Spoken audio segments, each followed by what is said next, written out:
Hello tout le monde, on se retrouve pour une nouvelle vidéo et aujourd'hui je vais vous montrer comment faire un rallongement avec de l'acrygel.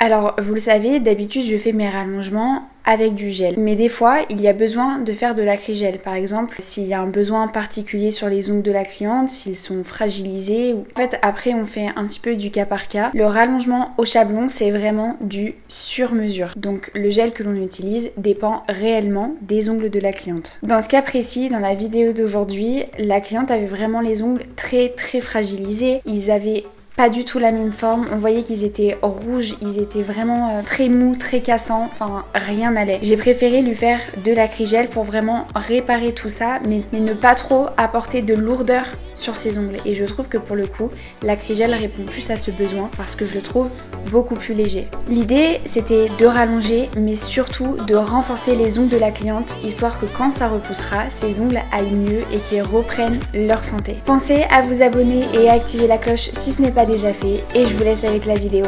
Avant toute chose, je commence par faire la manucure avec l'embout forme flamme de chez Fresnay Shop. Je vous en parle beaucoup, mais c'est vraiment mon coup de cœur du moment et je les utilise vraiment tous les jours. Je suis sur environ 17 000 tours minute et je commence le côté gauche en forward. Je nettoie dans un premier temps l'ongle et les peaux mortes et ensuite je m'occupe de soulever la cuticule pour accéder au repli proximal. C'est un mouvement qui se fait de manière délicate et à la fois bien appuyé. Tout est une question d'équilibre.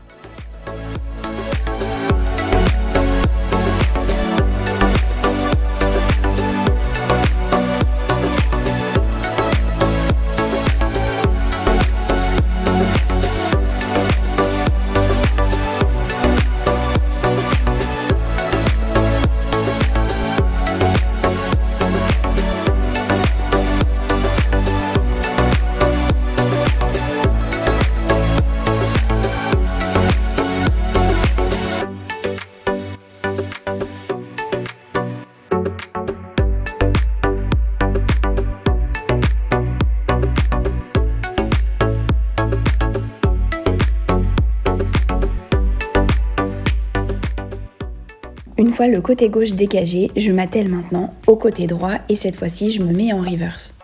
Toujours à 17 000 tours minute. Le geste est exactement le même mais il faut simplement le faire dans l'autre sens. Ce n'est pas toujours évident, d'ailleurs il y aura toujours un côté avec lequel vous serez plus à l'aise pour travailler. Tenez toujours votre embout bien comme il faut de sorte à être à plat sur l'ongle pour ne pas le creuser. On travaille avec la joue, c'est la partie juste en dessous de la pointe. Et si vous regardez bien cette partie est plate, du coup, elle retire tout en sécurité. Aussi, si vous êtes mal placé, les peaux partiront difficilement et vous ferez beaucoup de poussière pour rien. C'est un bon indicateur, donc veillez bien à regarder votre geste.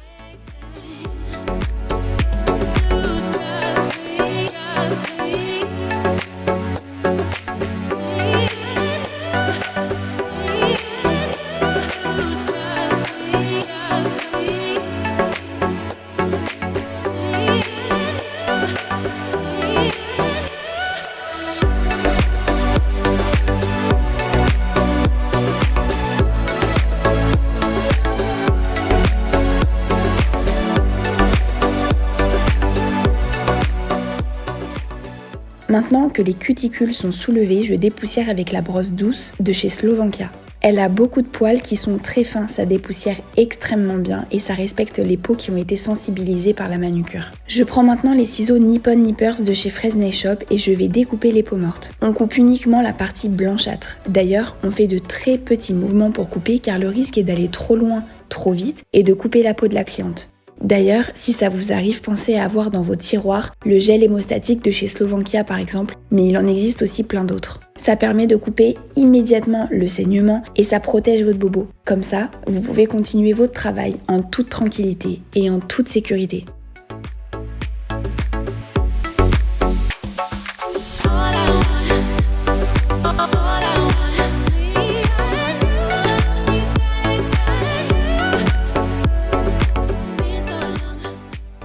Maintenant, j'arrive à faire d'une seule traite la découpe de la peau, mais ce n'est en aucun cas une compétition de vitesse. Il faut d'abord maîtriser le geste avant de maîtriser le temps. Donc si la peau se coupe, c'est pas grave, vous recoupez une petite peau pour venir découper la totalité de la cuticule.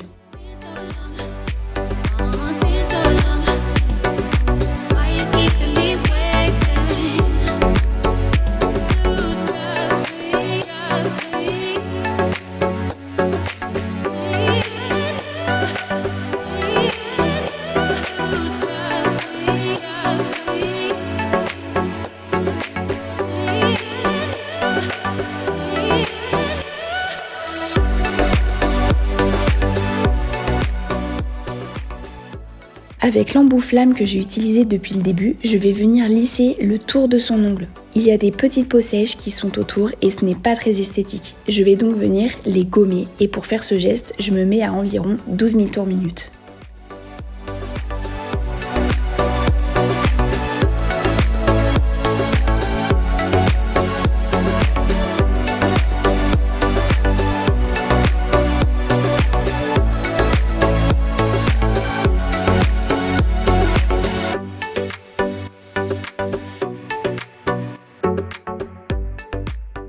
Je dépoussière une dernière fois et place maintenant à la mise en forme.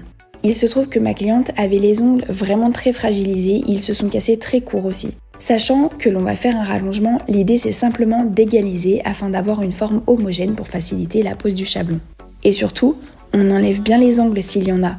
Et pensez à ne pas toucher les points de sortie, c'est facile de les toucher lorsque les ongles sont naturels comme ça, donc faites très attention à ce point.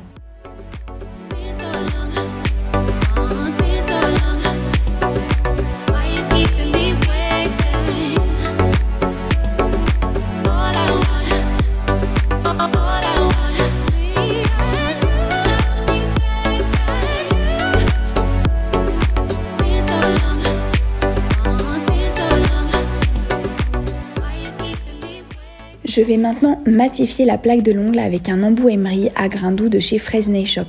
Je me mets à environ 12 000 tours minute, de la droite vers la gauche, je vais faire un léger mouvement pour matifier la plaque.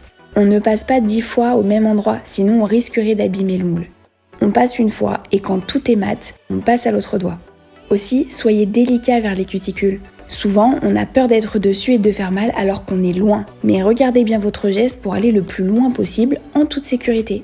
Vous devez toujours vérifier ce que vous faites sous tous les angles pour être sûr de ne pas faire d'erreur.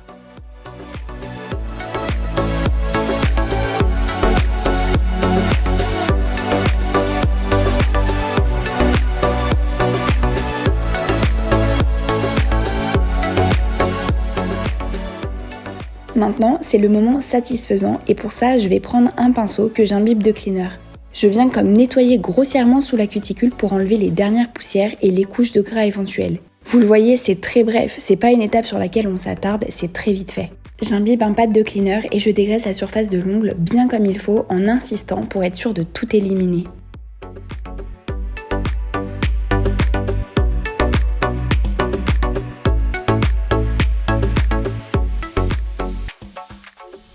J'applique maintenant le déshydratant de chez Victoria Vin bien de partout sur la surface de l'ongle. Ensuite, j'applique le Bond Promotor Purple de chez Fresnay Shop pour renforcer l'adhérence. Celui-ci, on l'applique uniquement sur la plaque sans toucher les peaux et attention, en très fine couche. Maintenant, je viens appliquer une base. Là, j'ai utilisé la méga base Victoria Vin. Je fais bien ce mouvement de massage sur l'ongle pour faire pénétrer le gel dans les écailles de l'ongle. C'est vraiment un geste très important, donc faites-le bien et surtout, vraiment, sur les ongles naturels. On catalyse ensuite 60 secondes.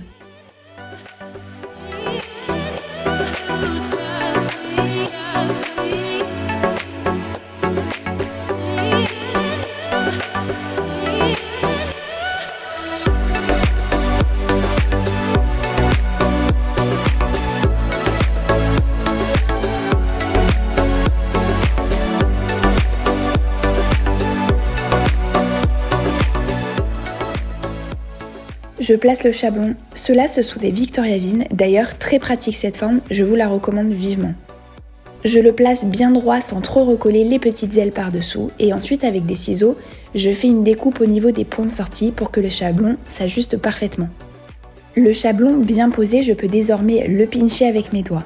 Je pince jusqu'au niveau de la longueur que je souhaite pour obtenir un joli C-curve. Maintenant, je prends une petite boule d'acrygel que je dépose entre le bord libre et le chablon. J'imbibe un petit peu le pinceau plat et je vais venir tapoter la boule d'acrygel. Il ne faut pas que le pinceau soit trop imbibé, sinon ça risquerait de créer des décollements. Pour le vérifier, dès que vous imbibez votre pinceau, passez-le délicatement sur un pad histoire d'enlever l'excédent de cleaner. Le pinceau doit être un petit peu incliné de façon à bien lisser et à ne pas faire de bosse au niveau du bord libre. Ça vous économisera du limage pour la suite. Il faut déplacer de la matière sur la gauche et sur la droite. Et respectez bien les points de sortie, il faut qu'ils soient recouverts. Je ne m'occupe pas trop de la forme pour le moment, l'essentiel c'est que je respecte bien les points de sortie et que j'ai un minimum de longueur pour faire la forme que la cliente désire. Une fois que c'est ok, je catalyse 60 secondes. Pour retirer correctement le chablon, on décolle les petites ailes des doigts et ensuite on pince le dessous et on le retire par le dessous car le rallongement est fragile, il ne faut surtout pas que ça casse lors du retrait du chablon. On passe maintenant au majeur et je refais pareil, je reprends un chablon et je le décolle, je le positionne déjà bien droit et je le colle un tout petit peu pour avoir une marge d'erreur encore. Je découpe au niveau des points de sortie et je recoupe le petit triangle que ça a formé pour vraiment dégager l'ongle. Maintenant, je peux pincher le chablon.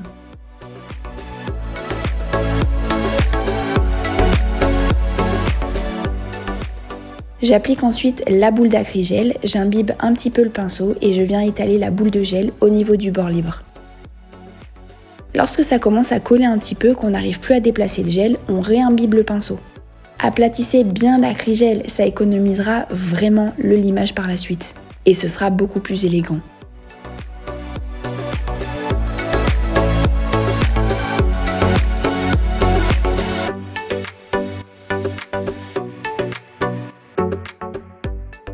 On catalyse 60 secondes.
Maintenant que c'est sec, je dégraisse bien comme il faut avec un pad et je vais faire la mise en forme.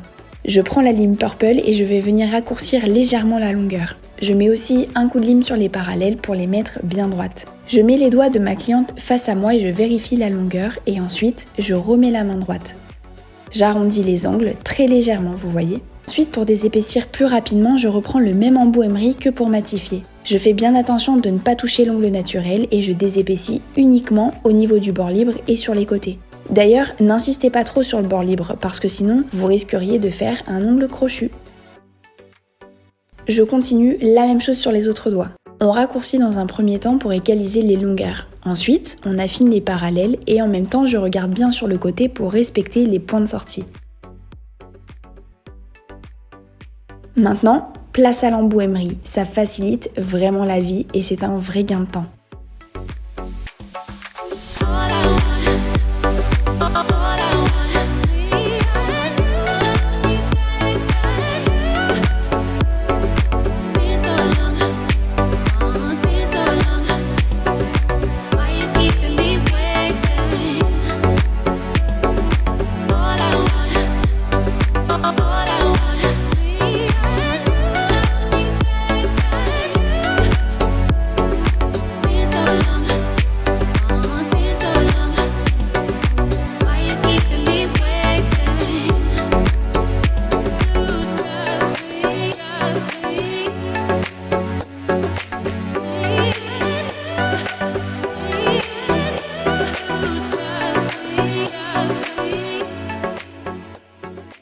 Après avoir dépoussiéré et dégraissé, je vais venir appliquer de la rubber base Milky White de chez Victoria Vin.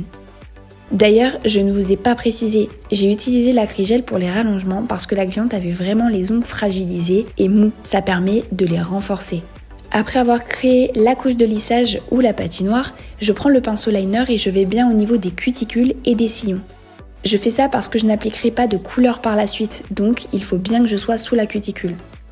Je reprends du gel dans le flacon et je viens déposer une boule aux 2/3 de l'ongle que j'étire ensuite jusqu'au bord libre. C'est ensuite avec le pinceau liner que je vais mieux répartir le gel. Je place la main sur l'envers et je crée le bombé. J'avais fait une vidéo il y a quelques temps sur comment réaliser le bombé, donc je vous la mets dans le petit si ça vous intéresse. Je vérifie que le reflet soit bien parfait et que la répartition du gel soit bien égale de partout sur l'ongle et ensuite on catalyse 60 secondes. Je fais la même chose sur le deuxième ongle. J'applique la couche de lissage bien de partout et surtout dans le détail grâce au pinceau liner.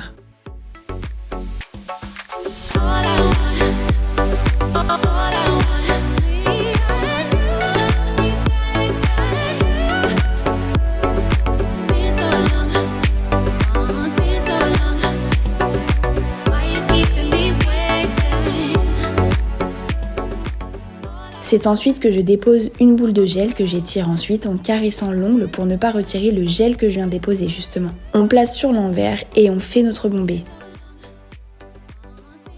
Je lisse une nouvelle fois parce qu'il y avait un manque et une fois que c'est bon, on catalyse 60 secondes.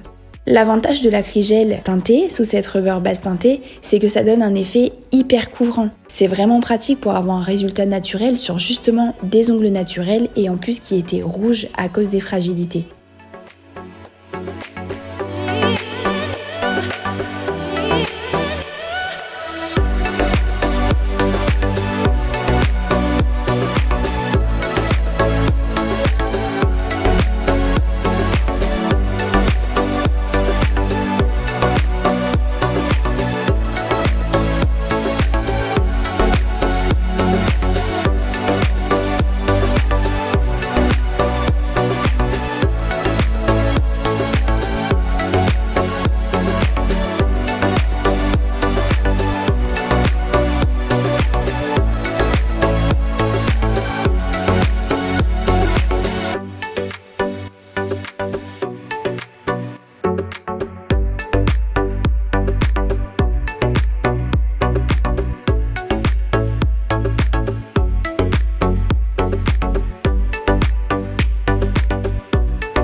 J'applique la finition Shine On de partout et voilà le résultat de ce rallongement super naturel avec de l'acrygel.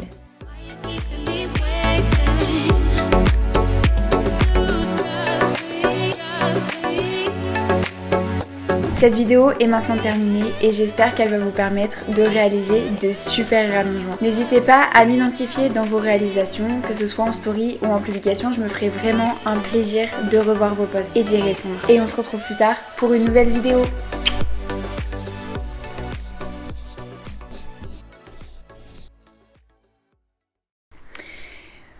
Mais là, c'est le rallongement chien blanc. Oh putain. Mince putain, j'ai oublié le mot. Eh ben oui, mais ça vient naturellement, je suis désolée.